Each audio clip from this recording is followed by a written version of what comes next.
What is up, guys? Welcome back to the channel. So today we're finally gonna be entering part 2 of my story where I delivered while I had COVID. If you're new here, make sure to like, comment, share, and subscribe, and also go back to the first part of this video, because if not, you're gonna be very confused on how I got to this point. So let's get started, and sorry about the last video being so long, but I mean, it was a long story and I wanted to give you guys as much as detail as possible. But for this one, I'm gonna try to go ahead and make it short as much as I can with still giving you that detail. And I do have some notes because I didn't want to miss anything, so if you see me looking down, that's what I'm doing. Like I said, this part of my life, this experience, I blocked it out for a little bit, so I did not want to talk about it. Or not that I didn't want to talk about it, I just couldn't talk about it because my thoughts were just not there. But I have recollected all my thoughts. I had the conversations with Israel, and we've been talking about, you know, the whole experience, and I think I can finally talk about it because I feel pretty confident that all my thoughts are back. You know, when something traumatic happens to you and your brain just tries to block it out, that's what happened. So let's jump into it. So like we said, on the 14th I gave birth to Sila. She was 9.9 pounds, and right after I gave birth I went to the labor and delivery recovery room. So what they do there is they just press down on they press down on your uterus to make sure that your uterus is going back to where it's supposed to be. The nurse that I had this day was the same nurse that forgot to give me my water. So I don't know if this is how it usually gets done, or she was just doing it because she didn't like the fact that I had COVID. But she goes in, this is my stomach, this is her hand. She was a muscular lady. She presses down and like goes like that hard. Keep in mind, I had a C-section, and I still had the 104 point something fever. It had not gone down, I guess because of the whole, you know, going through the C-section and all that, and it just didn't go down. So I still had that, and I don't know if this is everybody, but with me, when I have a fever, the slightest touch on my skin hurts. If I'm under the sheets, because when you have a fever, sometimes you're like super cold, I would try to avoid sheets regardless, because the second I put the sheets on my skin, it burns and it hurts. So my pain sensation like rises up. Like I can feel every single pain times 30,000, I guess. And when she did that, I did yell. I did not try to yell. I can hold pain really, excuse me, really good. So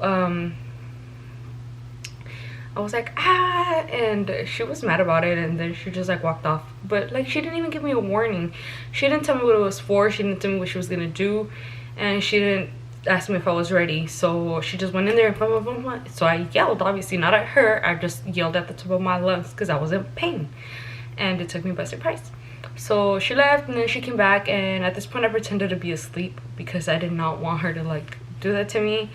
And she left. She didn't do it. But then she came in, and at this point I thought she was gone, but it was her again. So I had to hold on to that pain. And then at night I was transferred to the ICU. Everything was normal in the ICU. My oxygen level was fine. I didn't have any more symptoms. I still had a fever, but it was going down to its normal state, and I didn't need a breathing machine. They asked me if I needed one, but I didn't. I felt fine. The only thing that was hurting was the C-section, and that was it. So then I get discharged on the 16th. I went home. Everything was normal. At this point, Sila was still in the NICU because she had swallowed meconium, so they had to have her breathing through a tube, and then she has to get fed through a tube. Poor baby got COVID tested as soon as she was born, 24 hours, 48 hours, and 72 hours. So she had 4 tests up her little nostril, not the saliva test, up her little nostril, by the time she was 3 days old. And while I was in the ICU and she was in the NICU, we did get like a FaceTime call from her nurse. So it was Israel who was at home, me that I was in the ICU, and then Sally was in the NICU. We got a FaceTime from her, and poor baby, you guys, she had the same clothes that she was wearing the day she was born. They didn't let me give her any clothes because I had COVID, and my husband had sent the bag with his soldier from home where he has COVID, so they didn't want to use that clothes. They put on like a 3-month-old clothes on her, and they kept telling us that, oh, she's huge, like she's a big baby, she's huge. And I don't know, they were saying it but like in a mean way. And they told us how she was isolated from all the babies for precaution. Even though her tests were all negative, they kept her away from the babies. And I don't know, they didn't change her, you guys, because let me tell you later on what happens. So we were having FaceTime, and then I went home. Once I got home, I went to bed, and the next day on the 18th, they gave us a call saying, hey, you can go ahead and pick up Sila. She's now breathing fine without any help, and she's eating okay without a tube, so she's ready to go home. We will meet you guys in the front because you guys have COVID and y'all cannot come in the hospital. So we'll meet you and we'll hand her off to you, and you guys can go ahead and go. So I'm thinking, okay, you know, they're gonna bring her out and then they'll hand her to us. No, when we pulled up, my baby was in a wooden little bed, wrapped in a blanket in the hot, scorching summer of Hawaii. Summer here is so hot. It's hot on a regular basis, but summer, you guys, I felt so bad. Like, it broke my heart to see. And she was crying. Sala was crying, and nobody was like, you know, patting her, nothing. They were just like looking at her like she was a weird animal, like an animal with rabies. She tested negative for COVID, so there was no reason for them to treat her like she was positive. They didn't have to be like, oh, like, you know. But okay, you know, I get it. COVID is a scary thing, but they should not have acted the way they acted with me or with her. And especially a baby, like, she needs attention. She doesn't have her mother. She hasn't had her mother since the day she was born because her mother has COVID. So what they did, they were all like, okay, we're gonna back off, go ahead and grab her and put her in the car and you guys can go. Good luck. So that's exactly what we did. We got home. We were super happy, you guys. We finally had the opportunity to be with her. Unfortunately, we had to still be super careful because we did have COVID still.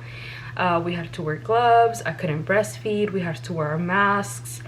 And she actually had her eyes open already, and she was, you know, kind of squinting and looking around and looking at everybody's face. Her grandma was still here, and, you know, she was just getting familiarized with everything. She's the cutest thing ever. And yeah, everything was okay for the first few days. And then on the third day that she was here, I woke up around 2 a.m. in the morning, and I was gasping for air, and I started patting Isabel. I'm like, I can't breathe. And I started, I guess my body entered in its own panic attack and anxiety because I could not control myself for the life of me. And she was like, calm down, like, you can breathe because you're talking, you're telling me you can't breathe. That means you're using your oxygen, like, relax, breathe, try to breathe fine, like, yada yada. And then I was like, I can't breathe. And he took me to the hospital fast. We leave Sala here with Israel's mommy. And then we get to the hospital. Israel cannot go inside with me. I told him, you know what, it's okay, go home, be with Sila. I don't know how long this is gonna take. So they go ahead and take me in, and because of how I'm telling them that my symptoms are, and I just had a C-section, they think that my body is going into sepsis. They draw the biggest tube of blood I had ever seen, you guys. This is my brush. The tube was this big and this thick. So that's how they drew my blood. That was one of the tubes. And then obviously all your normal little vials that they took like 7, I think, plus a big one. So I was, and everybody was like this, like rushing and trying to work fast and get my x-rays and do this and my blood and run it fast, and it freaked me out more. So I was like I can't breathe, like, you know, it scared me because sepsis, I've had it before. I was on the verge of dying, and you're telling me I have sepsis again, or could have sepsis, like I'm gonna die. Like that's it. I just had a baby. She has to grow up without a mother. I'm gonna die. Like I said in the last video, I do think the worst case scenario, and especially when I'm with a freaking anxiety attack. So those were my thoughts going to my head. Fortunately, when they decided to finally take my vitals, and my oxygen was 99, so I was breathing fine. I guess it was just the symptoms of COVID going through me, and my anxiety and panic attack that I was having made it seem like it was a very serious situation. But in order to keep that from happening again, in order for my lungs to start working properly, because I did have a lot of so your lungs are supposed to be like fully black on the x-ray, and mine's were, they had a bunch of white little veins, and they wanted to keep me overnight. They kept me about 2 days, so there goes another 2 days that I had to be without baby. And she was luckily getting taken great care of by her grandma and Israel and his sisters, but still, you know, that's my baby. I want to be there. So then finally 2 days later, I get discharged and do a full recovery.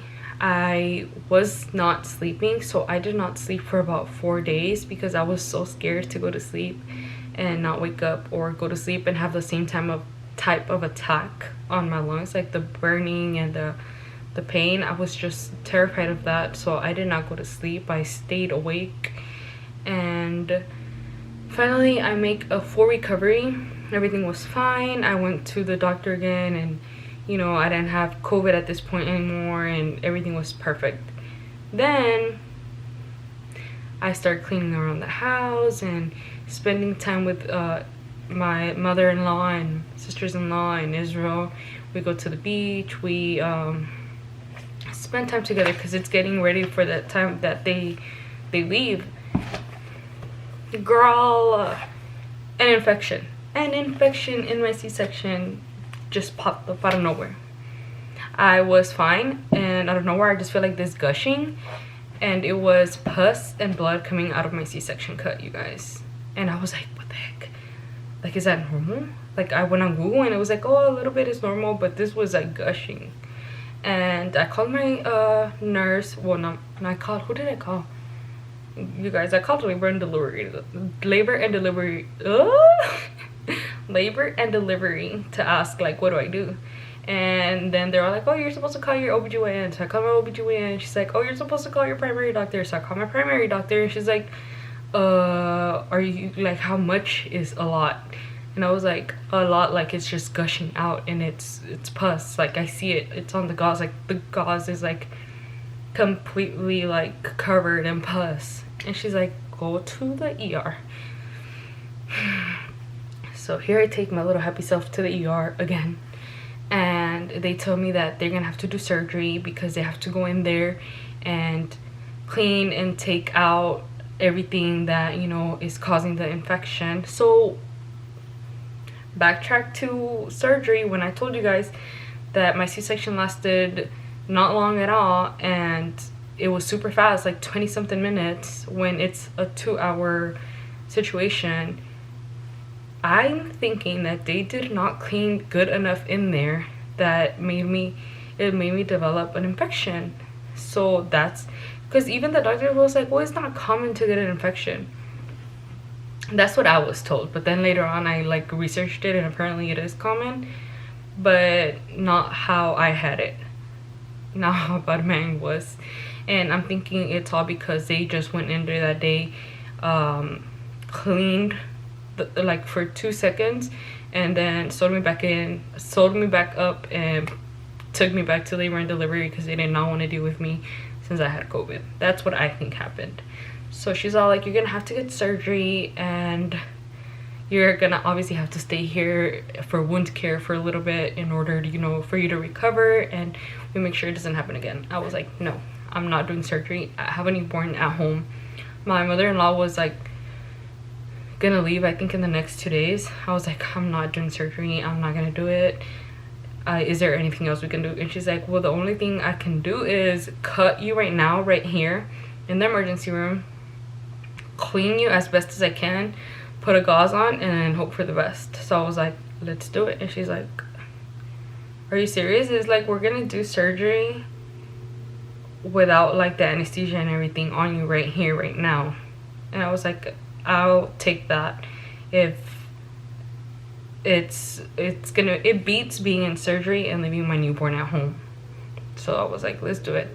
She did it. She was shook. She was like impressed that I was there taking the pain and getting cut with the scalpel again. She cut with the scalpel.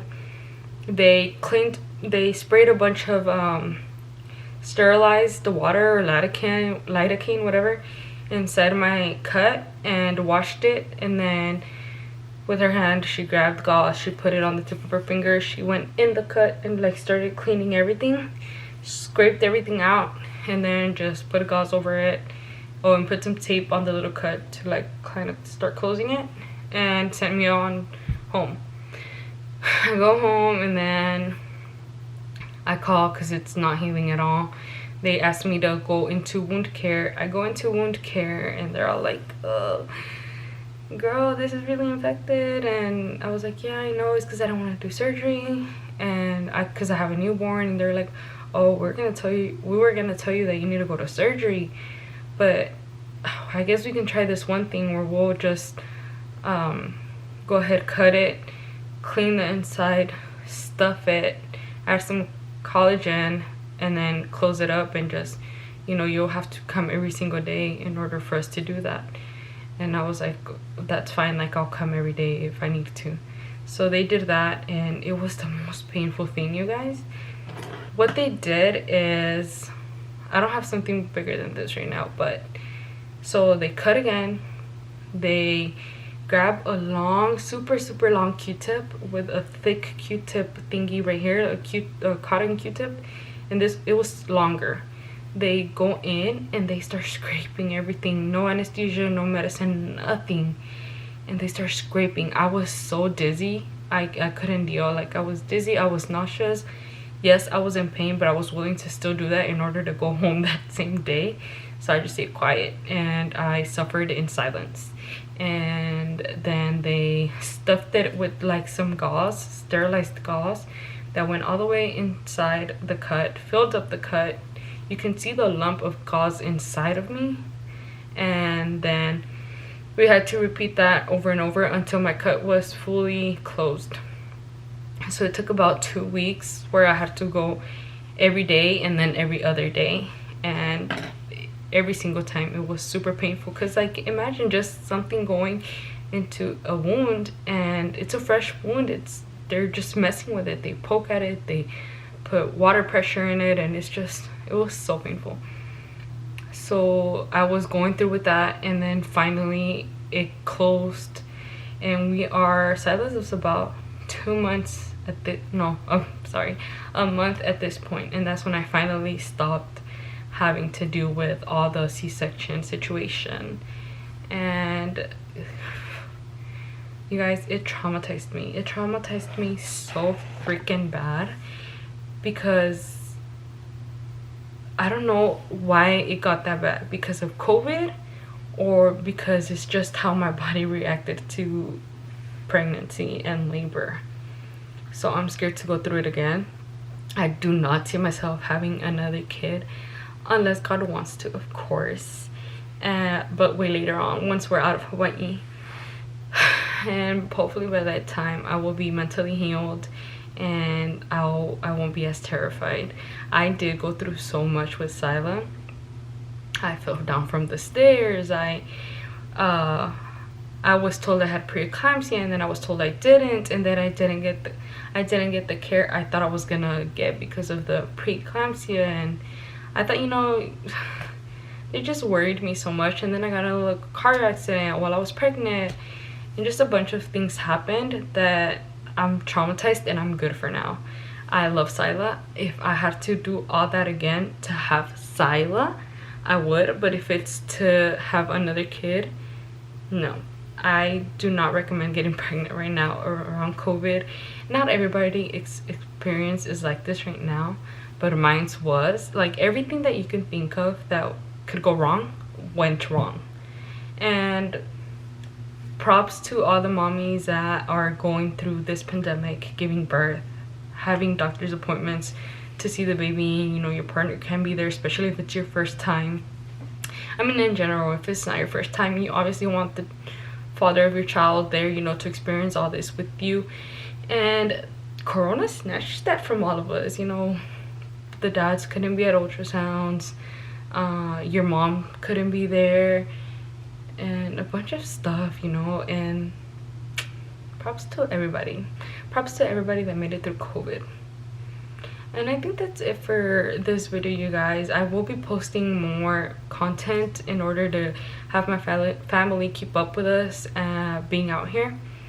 And yeah, stay tuned. Make sure to comment, like, share, subscribe. Help our channel grow so I can retire Israel, you guys.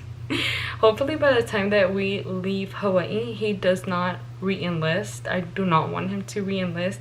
But in order for that to happen, our crypto has to do good and our channel has to be doing good. I have to be working. I want to work so bad. I love working. I've always worked 2 jobs. So I want to go back to work. The thing is, I do not trust anybody with my most precious treasure. If my mom was here, if Israel's mom was here, great. But I don't want to either take her to daycare. Like, daycare is 1000% no. And then somebody coming here to watch her, I trust it a little more, but not really, because, you know, I'd be on the internet and I'll be looking up all this stuff. Like, some people go to other people's house and give the child Benadryl to knock them out, and then they don't ever wake up. I don't want that to happen. Like, I did not go through all this suffering for that to happen. God forbid. Anyways, you guys stay blessed, and I'll see you in the next video. Bye.